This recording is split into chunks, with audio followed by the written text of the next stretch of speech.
Getting away with murder is, thankfully, very difficult. With the incredible investigative technology the police have access to, it takes a lot to kill and walk free. But with that said, sometimes very intelligent killers give themselves away in the stupidest fashion imaginable. I'm Will for What Culture, and here are 10 careless mistakes that got serial killers caught.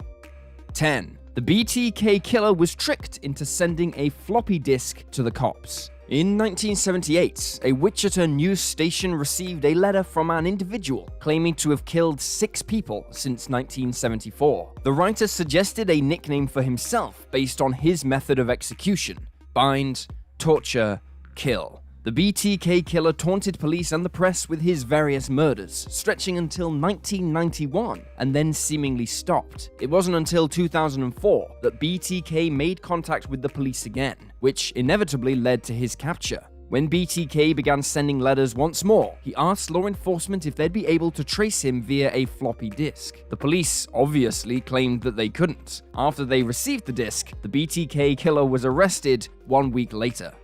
9. Ted Bundy was undone by traffic stops. Ted Bundy is perhaps the most infamous serial killer of all time, aside from Jack the Ripper, and for good reason. No one knows for sure just how many people he killed throughout his life. He confessed to 28, but many believe his actual counts could stretch into the hundreds. Thankfully, he was caught. Bundy was first arrested in 1975 when police found suspicious items in his car. They took him into custody and linked his DNA on the items to a missing girl. One of Bundy's would-be victims escaped his clutches prior and testified against him, handing him a 15-year jail sentence. Bundy then snuck out of his jail cell through an opening in the ceiling. He continued his murder spree for another 2 months until he was finally caught again. This time after falling foul of a routine traffic stop when he was driving a stolen car. The arresting officer had no idea he cuffed one of the most prolific serial killers of all time until they got to the station. 8. The son of Sam parked illegally. While Bundy used stolen cars to commit his crimes, which eventually resulted in his downfall, David Berkowitz used his own vehicle as a getaway car during every murder. The son of Sam killer would evade police remarkably well. That is, until a parking infraction sent him to jail. Son of Sam killed 6 people and attempted to kill 7 others, all with a revolver in seemingly random attacks. Although police were determined to catch him, Berkowitz was impossible to identify. Incorrect eyewitness testimony and no discernible pattern left the police clueless. Thankfully, an eyewitness reported someone resembling Berkowitz in the area prior to hearing gunshots. She told police that other officers had been in the vicinity writing parking tickets. One vehicle was ticketed for parking illegally, and the owner was David Berkowitz. When police waltzed up to his front door, he happily confessed to being the son of Sam killer, and even admitted that he was on his way to committing another murder.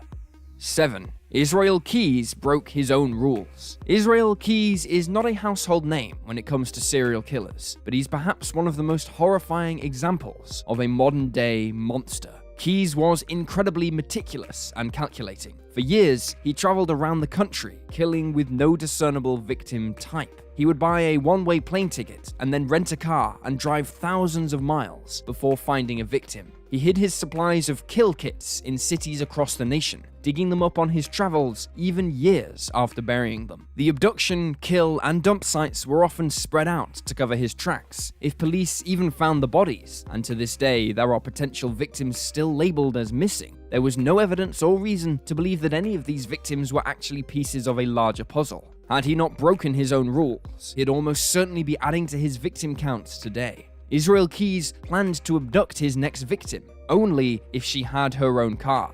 She didn't, and yet he went for it anyway. He was caught using the victim's debit card and her DNA was found in his car, leading to his arrest. 6. Albert Fish wrote a letter bragging about his crimes. Every serial killer is a monster, but child killers are inarguably the worst of the worst. Albert Fish, sometimes referred to as the Moon Maniac Killer, was a sadomasochist who killed and ate nearly a dozen children. Evading incarceration until age 66, there's a chance Fish has many more victims to his name than we know about. In 1928, he abducted and murdered a 10-year-old girl, and in 1934, he wrote a damning letter to the girl's mother about the details of his crime. Why he wrote this letter and waited 6 years to send it is anyone's guess. Although the letter was anonymous, he bluntly stated the exact date he abducted the girl after visiting the mother. Police traced the letter back to Fish, and he was sentenced to death. 5. Dennis Nilsen blocked his drains with human remains. Some serial killers go to great lengths to dispose of their victims. Others, like Dennis Nilsen, simply try to flush them down the drain. One of the worst serial killers in Britain, Nilsen died in prison in 2019. Between 1978 and 1983, he confessed to killing up to 16 young men. After luring his victims home from the pub, he would suffocate them and cut up the body. At first, Nilsen tried to store the dismembered remains in plastic bags. Naturally, the smell became unbearable, so instead of taking the remains to a dump site or even throwing them away in the trash, Nilsen tried to get rid of the evidence without ever leaving home. As more and more pieces of his victims were discarded down his toilet and sink drains, the plumbing system became clogged. A plumber was called to alleviate the clog, only to find bits of flesh and bone in the drains. Police arrested Nilsen soon after. 4. Joel Rifkin drove without plates. Joel Rifkin killed nearly 20 women throughout the 1990s in New York. Targeting prostitutes, Rifkin would strangle his victims before cutting up the bodies and scattering their remains across various dump sites, leaving police unable to identify the killer or many of the victims. Rifkin was able to dispose of 16 people without drawing attention to himself, but he was not so lucky with his 17th. After strangling the woman, he brought her back to his mother's garage, where her body sat for 3 days. When he went to move the body, police noticed that the license plates were missing from his truck. A horrid odor emanating from the rear of the truck drew suspicion, and Rifkin was immediately placed in custody when the police found the body.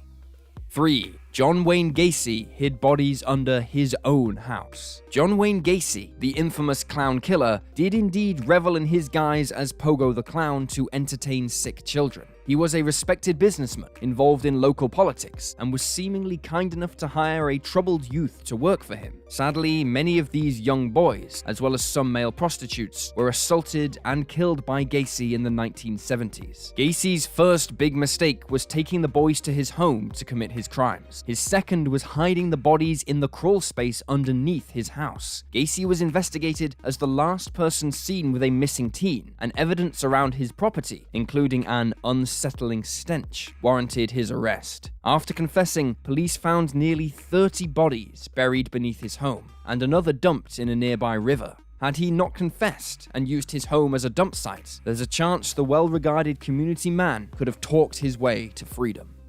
2. H. Holmes recruited accomplices in insurance fraud. Often dubbed America's first serial killer, H.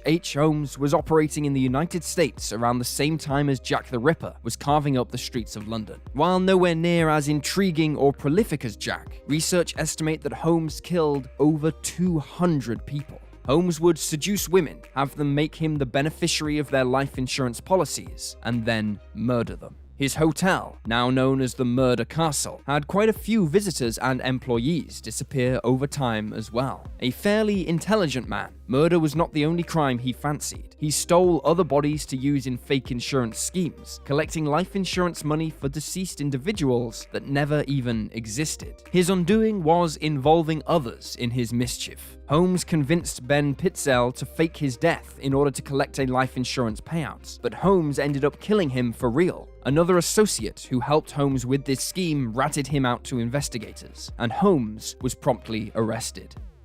1. The Yorkshire Ripper didn't register his car properly. Although the United States had more than its fair share of prolific serial killers operating in the 1970s, England was haunted by one of its own, and now infamous killer, the Yorkshire Ripper. Between 1975 and 1980, at least 13 women were killed by the Ripper. The Yorkshire Ripper was clumsy compared to other serial killers. Many of the crime scenes and bodies had evidence left behind, including boot prints and tire tracks. Police went on a manhunt that included interviewing hundreds of thousands of individuals, including the Ripper himself, Peter Sutcliffe, 9 times. So how was Sutcliffe caught? It was due to falsely registered license plates. Police picked up Sutcliffe as he was soliciting a prostitute in his car. Before he was carted away, he was permitted to take a leak behind an oil drum. The Yorkshire Ripper tried and failed to ditch a hammer and knife in this spot, but police returned the next day and collected the murder weapons.